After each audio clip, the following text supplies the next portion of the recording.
Hello, everyone. Today I get to speak with Patrick Luberus, Information Security Specialist and Nano coin enthusiast. Hope you enjoy it. Patrick, thanks so much for taking the time to speak to me today. No problem. Thanks for having me. Would you introduce yourself?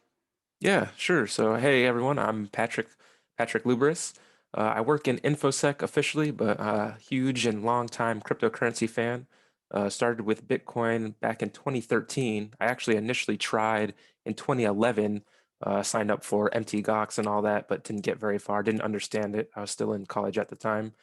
And then more recently, probably like 2017, 2018, I really dived into some other cryptocurrencies like Nano especially. What's wrong with the US dollar? We've had it for hundreds of years. Yeah, so that's a tough question, and I think it probably has a different answer for different people. To be honest, for a lot of people in first world countries like United States, um, I don't think there's that much wrong for a lot of people because what do they do with it? They get paid in dollars, they spend their dollars.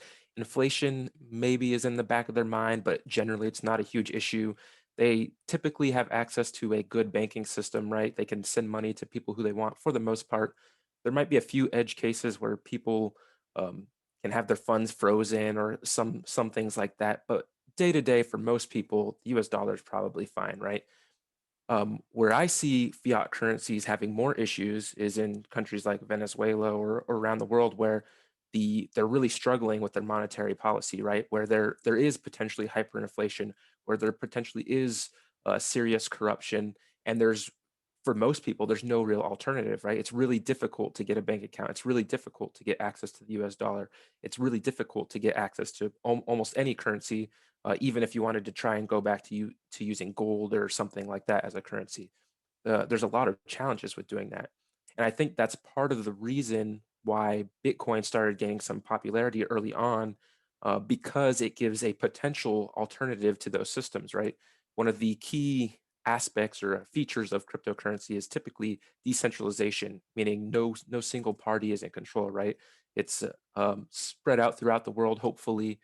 Different entities. No one person can say, "Hey, I'm going to take your money from you," and that's that. Or no one person can say, "We're going to start printing more money and making your existing currency worth less over time." Right? The concept of inflation. So for most people, yeah, I mean, getting back to your actual question, versus the U.S. dollar, for a lot of people, they may not see benefit. I personally, I do like cryptocurrencies as a hedge against potential inflation, but some people might argue that's me being paranoid, right? And that I don't really need that. Um, I'll pause there before I just keep ranting. Sounds good. What are the drawbacks of Bitcoin? Like, why isn't Bitcoin the solution? Okay, so for me, the biggest issues have to do with most of the core features of Bitcoin, right? Um, Confirmation times is a huge one because of the design of Bitcoin, the limitation of block sizes and 10-minute blocks, there's only so much capacity for transactions, right? And when there's more usage or desired usage of the network versus that limited capacity, your confirmation times start increasing, your transaction fees start increasing, which makes sense to some extent, right? Because it's a limited resource and you have a lot of people who desire this resource. So there's a balance act there. But as it currently stands, it does not seem like Bitcoin has a very solid scaling strategy for long-term real-world usage as a peer-to-peer cryptocurrency. Some people would argue that second-layer solutions like maybe Liquid or Lightning Network are the solution for that, but they come with their own drawbacks and their own issues, mainly because they're tied to that first layer. Like a big issue is you have to onboard people in the first place, right, to even use the second layer. And if the first layer has scalability issues, then that hampers the adoption of the second layer. There's other issues, like for me personally. Let me ask you a question about this. Oh Do you yeah. know why is the transaction number limited with Bitcoin? Uh, What is so the limit in the number of transactions with Bitcoin? yeah, so the limit is defined by the block size, which I think it comes out to around 3,000 transactions roughly per block, maybe give or take. I don't know exactly off the top of my head. And the reason that I've heard for it, and the biggest reason, is because the block size is limited to enforce and encourage decentralization. Because Mhm. if you have very large block sizes, and they're full and they're taking up a lot of space, people with weaker nodes aren't able to run nodes and validate the protocol for themselves, right? And over time, as you have less people validating the I see. protocol for I see. themselves, the concern is that leads to centralization or security issues or other things. Um, Okay, so that's the transaction limit. You were saying yeah, the yeah. second issue? Oh, yeah, yeah. So for me personally, the biggest issue with Bitcoin, or one of the biggest issues, is the power usage and the environmentally unfriendly nature of its consensus mechanism. So the way Bitcoin works, we kind of just talked about it, but miners group transactions into blocks, right? You can have, I guess, up to around 3,000, give or take, in a block. And the way they do that is they're all competing to solve a math problem. They're racing to solve a math problem. And the first person to solve that math problem has a right to extend the blockchain to add another block or group of transactions to the rest of the chain. And so by definition, it's a competitive and synchronous consensus mechanism, right? Everyone is spending more and more resources because they want more rewards, right? They want those transaction fees. They want the Bitcoin that's being mined, the block rewards. So they're all competing for every block, spending more and more mining power. And that that mining power is not meaningfully contributing to scalability of the network. It does contribute to security in a way because of that massive amount of mining power. Then it's more difficult to attack, more difficult to compromise. But just the for me at its core, that's a competitive, almost nonsensical in a way, a mechanism of achieving consensus because it's not cooperative, it's not collaborative. Everyone is spending more and more resources with an infinite cap, I guess. It could just keep going up forever for the same limited 7 transactions per second. And to me, that makes no sense. And I could talk about why that leads me to Nano, but I'll pause there for more questions, or if you want to go in a different direction. Okay, why does that lead you to Nano? Good question. So, Nano, instead of being a competitive consensus mechanism, it uses a more collaborative and asynchronous consensus mechanism. One other thing about Bitcoin's consensus mechanism, blocks happen in 10, give or take, 10-minute time intervals, right? And for a transaction to be considered confirmed, your transaction has to be included in one of those blocks. And usually you have to wait 2 to 6 confirmations, which is 20 to 60 minutes, in addition to however long it takes you to get into the block in the first place, because of Bitcoin's probabilistic consensus mechanism. In theory, if you had enough mining hash rate, you could reverse Bitcoin transactions, right? In practicality, it's pretty difficult going far enough back because it's kind of exponential. But anyways, that's a key differentiator between Bitcoin, and then we'll start talking about Nano, probabilistic finality. So anyways, how I ended up at Nano and how this relates is Nano's design is quite different. It is more collaborative or cooperative and asynchronous. So there's no miners, there's no competition and waste of resources to extend the blockchain. Instead, what Nano does is it has some different design decisions that allow transactions to be processed asynchronously, meaning I can make a transaction to you immediately, like I just broadcast the transaction and the network confirms it without waiting for a miner or representative to toss it in a block, right? To win the race, put it in a block and attach it to the chain. Um, but we all have our own blockchains that only we can modify because we have the private keys. So I can create a transaction that decreases my balance. I broadcast that out and I'm sending to you. You see that transaction and you broadcast a corresponding transaction that says, oh, now I have 10 more Nano. And because you're the only one who can modify your chain.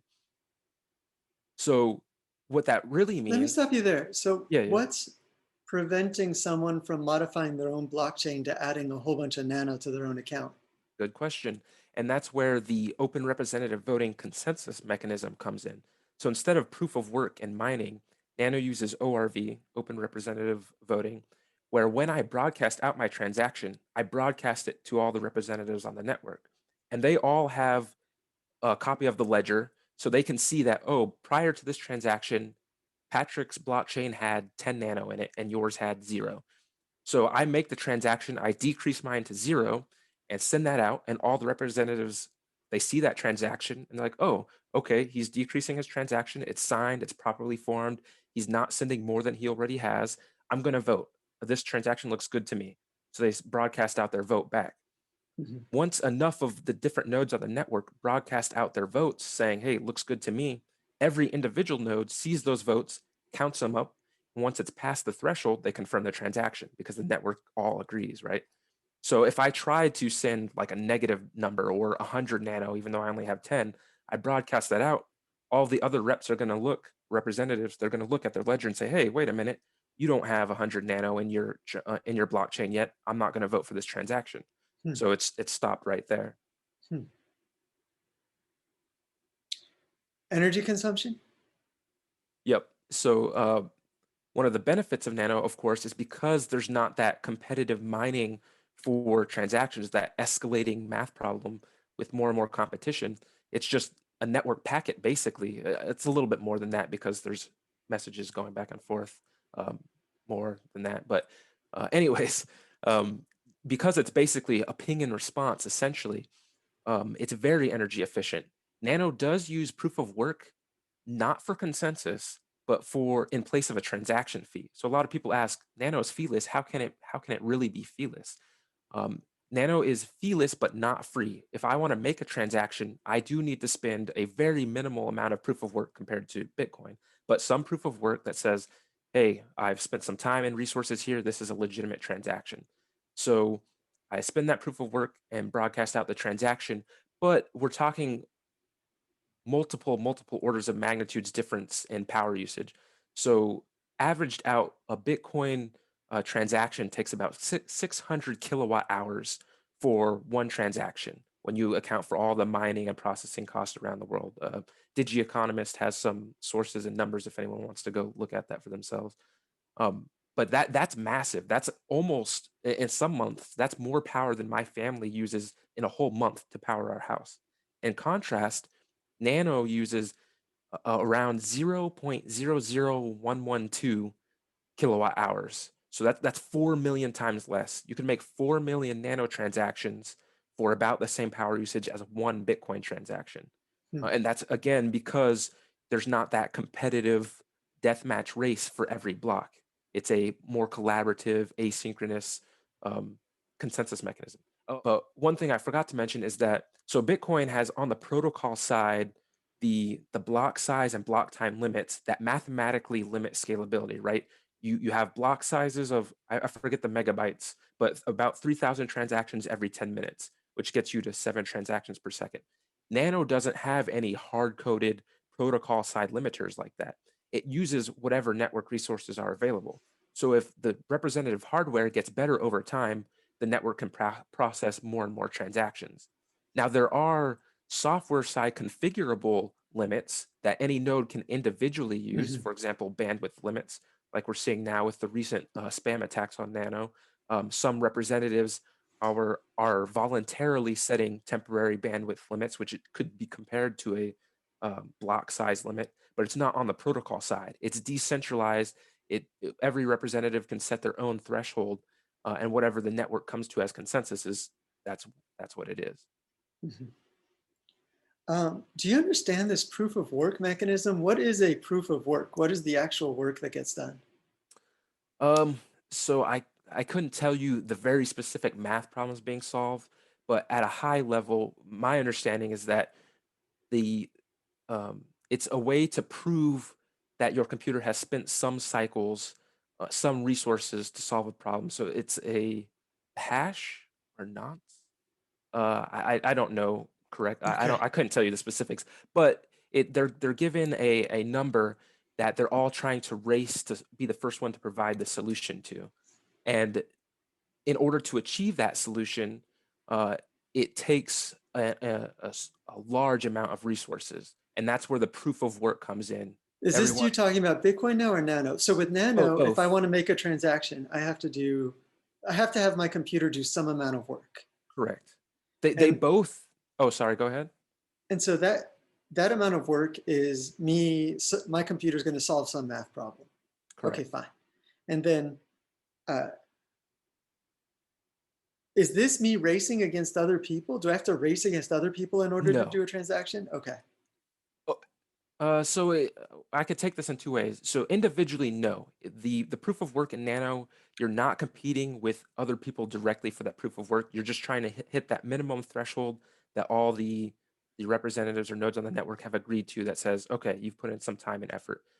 Both Bitcoin and Nano use proof of work, and it's the same concept, right? You're trying to be the first one to solve this math problem to that other people can verify that you've spent some time. But in Bitcoin, it's on a much larger scale and it's competitive on the consensus side of things. Where I'm interpreting your question, or it could potentially be interpreted in a different way, is when the Nano network gets saturated, like there's a bunch of people using the network in order to be prioritized, you do want to do more proof of work. Mm, So then you have an escalating race, kind of like a transaction fee. The higher the fee you pay, the faster your transaction is prioritized. But in Nano, you don't have the incentive to forever increase your proof of work to get those transaction fee rewards because that's you're not getting a reward out of it other than being able to send your transaction. In Nano, everyone wants to do the minimum amount of work possible to get mhm, their transaction prioritized, mhm. if that makes sense. Yeah, of course. So you just mentioned this huge spam attack. So Nano's been under attack for a while. And Correct. there are a couple of facts that I think are very interesting regarding this attack. One is it's enormous. Like there have been millions and millions of these spam transactions made in order to uh, like try to defeat the Nano network. What fascinates me about that is somebody's actively spending lots and lots of time and energy to try to hurt Nano. Yep. Why would someone do that? Oh man, for a lot of reasons. Bitcoin faced the same issues early on. There were spam transactions, spam issues that got solved. Could also be legitimate people or businesses who are stress testing the network. And I would Uh, consider it maybe a gray hat or almost black hat way, but maybe they are legitimately trying to push the boundaries of the network and find issues.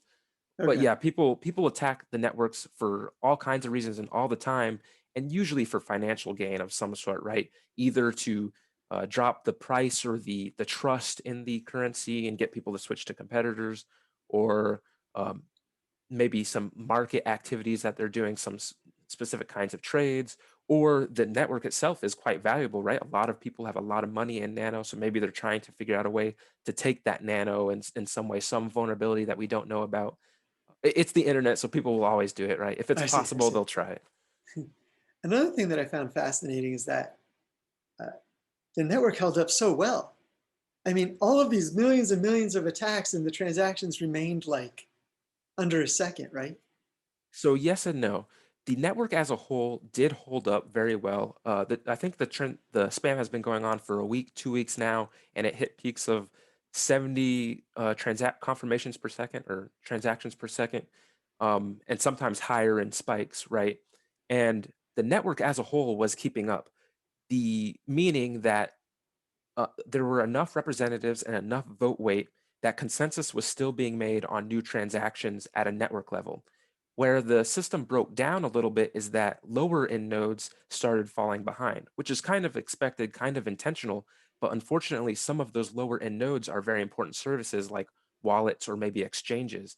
And so some people were having, and probably still are having, slow transaction times, um, uh, like not unknown transactions, but they're waiting on their transactions essentially, even though the network as a whole is still able to process at that high level. Hmm. And because that was happening to so many key nodes, a lot of these higher nodes that were keeping up voluntarily imposed bandwidth limitations on their Right, own nodes to right. help to combat the spam, right? Which then caps the throughput of the network, kind of like a Bitcoin block size, and then that's at that point the proof of work we were talking about earlier becomes much more of a factor where you need to be doing more proof of work to move to the front of the line in front of the spam so that your transactions can be confirmed quickly. And there are issues with some nodes and some wallets and some implementations not correctly doing that proof of work prioritization. Maybe Hmm. they keep broadcasting at that basic level instead of increasing their proof of work like they're supposed to. And Hmm. that's another one of the active issues on the network. That's It's not really with the protocol itself, if that makes I sense. It's understand. with Yeah, yeah. the implementation. But overall, I think the network did pretty well. But I will not deny that there are issues, and some people have waited an extended amount of time for their transactions. Nano's being upgraded, I think, this week. Yep. And is So that too, do you think that will, I don't know if it's too technical to go into that, but will that effectively address the spam, do you think? it will not. So I always struggle with how to answer these kinds of questions because spam is a very difficult problem to solve. Like even today, denial of service attacks happen all the time, even on like Google, Right, of AWS, course. Yeah. Akamai, Yeah. all these CDNs. That kind of high volume activity versus a limited resource is very difficult to solve. For me, what I would consider a solution is the network properly prioritizing high proof of work transactions at the front of the line in a reasonable amount of time without completely crashing, right? You might still have some slightly slower than usual transactions. You might have some nodes falling off the network, that kind of thing. But the network is still running, and if your implementation is correct, then your transactions prioritize and the network works. If that's the definition, then yes, Nano is already doing pretty good at that, and this new upgrade, 21.3 and 22, will help improve that. But spam will always probably be some kind of issue. Um, but yeah, it really depends on what your idea of a perfect network is, if that makes sense. For full disclosure, I'm assuming you're an investor in Nano, are you? Correct. Yes. For full disclosure, I Yep. am too.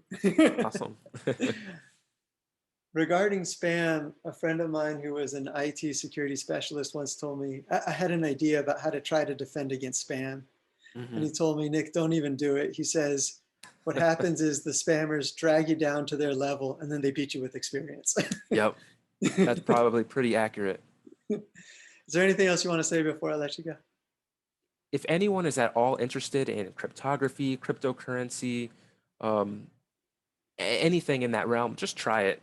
Even with the issues, even with everything that's happening, it's fun. And Nano is one of the few where you can just find a website, a free faucet, and just try it out. And within a few seconds, give or take with the spam, of course, but under normal conditions, within a few seconds, boom, there you have it in the palm of your hand. You're experiencing it. You play with it. Don't go out and buy massive amounts. Don't be trying to dive in head first with no experience. Try to look into some of the reasons for why this exists. Maybe see some of the use cases and the tools and services that people are building and explore those before.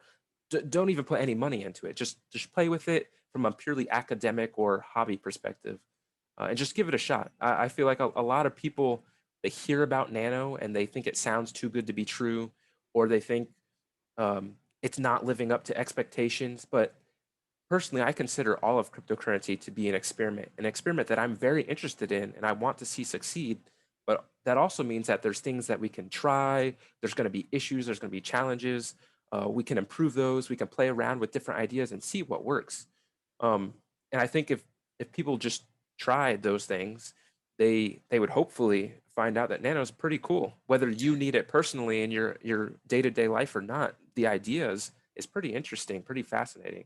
And that's really why I'm here. It's just a really cool idea, and it builds on some of the ideas that got us got us being the cryptocurrency space to where we are now. That idea of decentralized computer-based money, right? No one really did that before. It was all a government kind of thing, or maybe even private entities. Now people are trying with computers and code to solve that same kind of problem in a different way. That's really cool. So there's my soapbox. Patrick, this was my pleasure. Thank you so much for your time today. No problem. Thank you, Nick. I appreciate it.